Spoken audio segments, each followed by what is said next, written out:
Pues bueno, buenas tardes chicos. En la clase de hoy vamos a ver la parte 2 de los romanos, vamos a ver la evolución de Roma entre el segundo periodo, que fue la ciudad imperial, y tercer periodo, que van del siglo V al siglo XIII después de Cristo.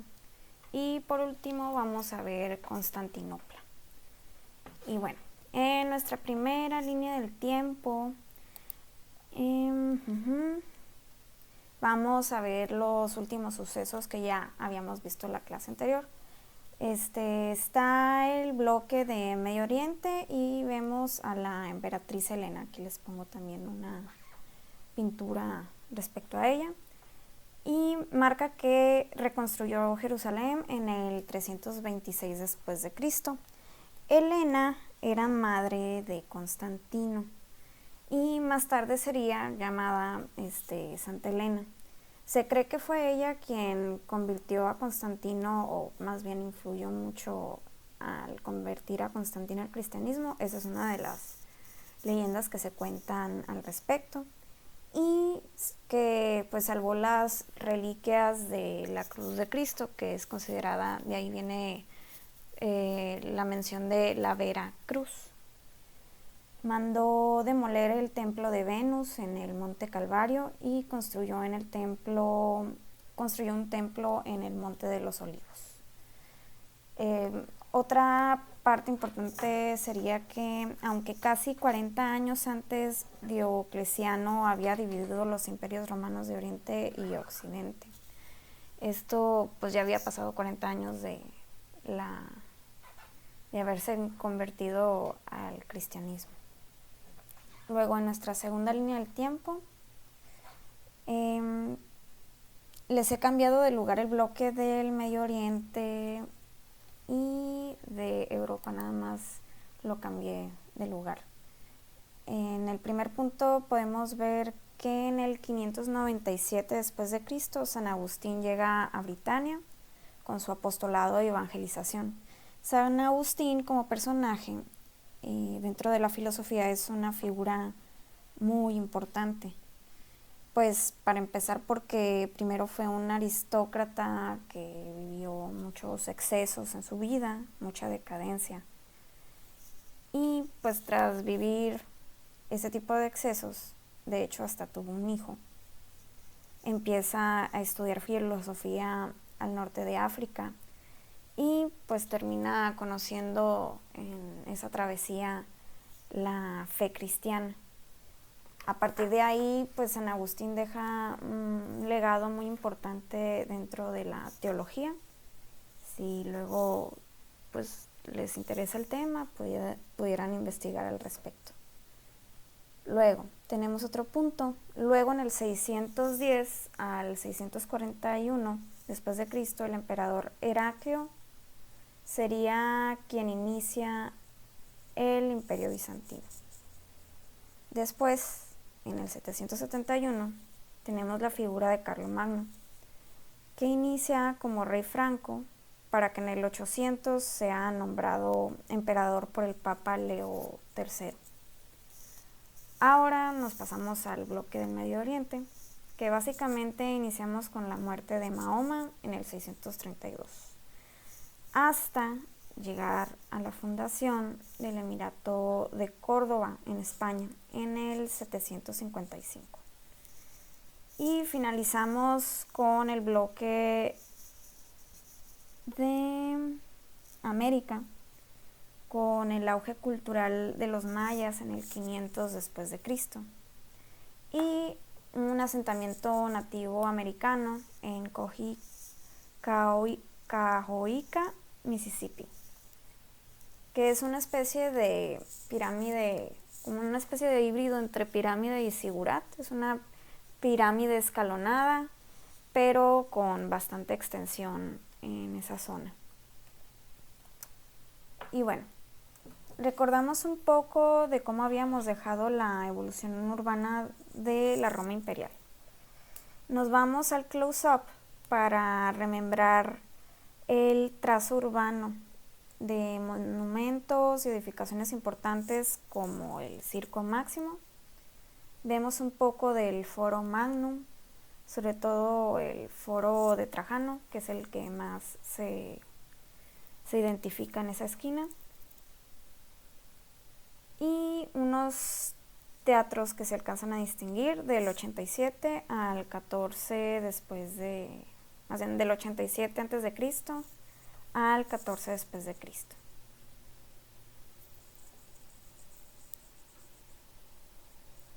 Ahora, si lo comparamos con la evolución del tercer periodo, de la ciudad imperial a la ciudad medieval,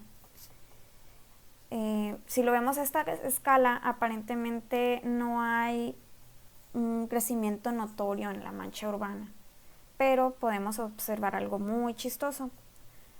Una serie de pedazos de edificios vienen resaltados, pero ¿por qué? O sea, ¿por qué vienen resaltados estos pedazos? Pues precisamente esos pedazos venían señalados como parte de la fase bizantina a la carolina, o sea, del siglo VIII al X. Si nos vamos al close-up, podemos analizar mejor esos pedazos que les pregunté anteriormente. Esos pedazos pertenecen a nuestras edificaciones imperiales. Tristemente, el paso del tiempo hizo de las suyas de una manera contundente. Y es que viene marcado con rojo, bueno, lo que viene marcado con rojo corresponde al uso bizantino de las estructuras. El resto probablemente se utilizó para otras construcciones, ya sea las que vienen marcadas en la fase posterior o las que vienen marcadas como iglesia de ubicación conjeturada. Y aquí nada más recordando la ciudad imperial en la maqueta de la clase pasada, un poco como referencia visual del segundo periodo. En esta otra imagen les presento un cuadro del pintor Hubert Robert de 1785, del templo de Vaspiano y Tito y la cascada de Tivoli. Este templo se encontraba en el foro Cesare, cerca a la Basílica Giulia, que ya la habíamos visto en la clase anterior. En el detalle que les muestro quiero que logren apreciar el nivel realista de la técnica del pintor. Y pues esto para poder distinguir ciertas patologías de la entonces ruina del templo. Debemos de recordar que Hubert, con cierta romantización de la ruina, sería una postura que luego compartiría con su compatriota John Ruskin, pero pues esto ya a finales de 1800. Lo que analizaremos son las patologías que alcanzamos a distinguir a través de los ojos y técnica de Hubert. Las patologías que veremos son consideradas patologías lapídeas. Y bueno, sutilmente vemos alteraciones cromáticas, que esa es una de las patologías, en los materiales que corresponden a las cornisas, arquitrabe, columnas.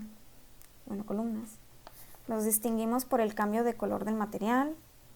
Las causas pueden ser biodeteriorantes, contaminación del aire, afloramientos del material y pues etcétera. En estas variaciones también se presentan variaciones de color que pues se pueden categorizar como pátinas y pátinas biológicas, que pues son estratos delgados y homogéneos sobre el material original. Las causas pueden ser la presencia de humedad, que de alguna manera corresponde un poco a lo que viene ahí pintado, que sería el cuerpo de agua de la cascada de Tivoli. Tenemos ahí un referente de presencia de humedad. Presencia de vegetación, ahí vemos ciertos elementos de vegetación colgando en el arquitrabe y las cornisas. Ausencias y desprendimientos pues de los elementos que correspondían a la estructura original del templo. Y aquí les señalo en el plano del Forum Magnum, les puntualizo dónde se encontraba originalmente el templo. Y bueno, pasamos a Constantinopla. Como lo mencionaba en la línea del tiempo, la fundación de Constantinopla, ahora Estambul, inicia en el año 324 después de Cristo, antes llamada Bizantion. En este mapa podemos ver dónde se localizaba Constantinopla. Un punto estratégico entre el Mar Muerto y el Mar de Mármara. Ahora, analizando la distribución y trazo urbano de Constantinopla, podemos ver que se aleja muchísimo del diseño hipodámico del Imperio Romano Antiguo. Ahora pasamos a uno de los íconos más representativos de Constantinopla, que vendría siendo el Hagia Sofía. El Hagia Sofía se consagró un 26 de diciembre del 537 después de Cristo. Es un ejemplo de diseño de basílica. La clase anterior vimos el diseño de basílica romana de la era republicana a la era imperial. Con este esquema y planta vemos la distribución de los espacios de una basílica bizantina. En el número 1 tenemos el atrium con porticado, que es básicamente un patio con un pórtico como marco del espacio abierto. Luego tenemos el nártex o pórtico de acceso. En el 3 tenemos el naos, antes también visto en el templo griego y en el templo romano. El 4 serían las ábsides, que es lo que crea, más bien la ábside, perdón, es la que crea el espacio frente al altar.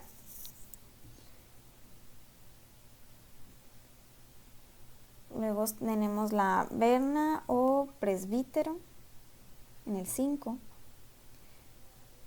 En el 6 tenemos el espacio de prótesis o bodega de especies. En el 7 tenemos diacónico. Luego este espacio evolucionaría a sacristía. El 8 es la cúpula. La habíamos visto en el ejemplo del Panteón de Agripa, solo que en este tipo, es estriada, con nervaduras más resaltadas que el de Agripa, lo habíamos considerado como una cúpula nervada. Ahora, en esta proyección axiométrica, vemos otros elementos que no habíamos mencionado. Por ejemplo, la pechina, que es una parte estructural de los domos y cúpulas. La pechina pasa las cargas del peso de la cúpula hacia las columnas o muros que soportan la estructura. Luego tenemos las semicúpulas en el número 4 y 5. El 6 es nicho con cúpulas, como parte del sistema nervado de la Hagia Sofía. Los arbotantes son otras estructuras muy interesantes, que son soportes anexados al muro de carga. Ayuda con el muro que confina el espacio que estamos analizando, y también ayuda a soportar las cargas del mismo muro cuando éste tiene ciertas aperturas que vendrían siendo ventanas o puertas. Luego tenemos los contrafuertes, que también es un sistema de soporte murario, solo que obviamente este no permite la creación de ventanas tan fácilmente como nos permitiría ponerle ahí, utilizando los arbotantes. Como último punto de la clase 15 tenemos los famosos mosaicos de la Hagia Sofía. Pocos son los conjuntos y composiciones de mosaico con temas cristianos que se preservan hasta la fecha. Aquí podemos ver pues una Madonna con su niño Jesús, ya que desde el 716 los musulmanes saquearon Constantinopla. Sin embargo, aún se encuentra evidencia de testimonios del año 1000, sobre todo por miembros de la cultura rus, que luego vendría siendo el reino de Rusia, que los mosaicos que se contenían en la Hagia Sofía eran tan hermosos y sofisticados que la luz que se difractaba a través del elemento de sílice o de vidrio en el mosaico creaba halos de luz de diversos tonos, ya que pues estos mismos mosaicos contenían oro, hoja de oro en su interior. También les dejo un esquema según Vitruvio de cómo se debían de crear la base para pavimentos de mosaico. Y bueno, en el primer estrato, más bien son 4 estratos. En el primer estrato sería el statumen, que es una capa con grandes trozos de ladrillo o pedacería de barro. Luego tenemos el rudus, que es una capa de grava y cal que generalmente tienen un grosor de 25 centímetros. En el tercero tenemos el nucleus, que sería una capa de cerámica triturada con cal de un grosor de 12 centímetros.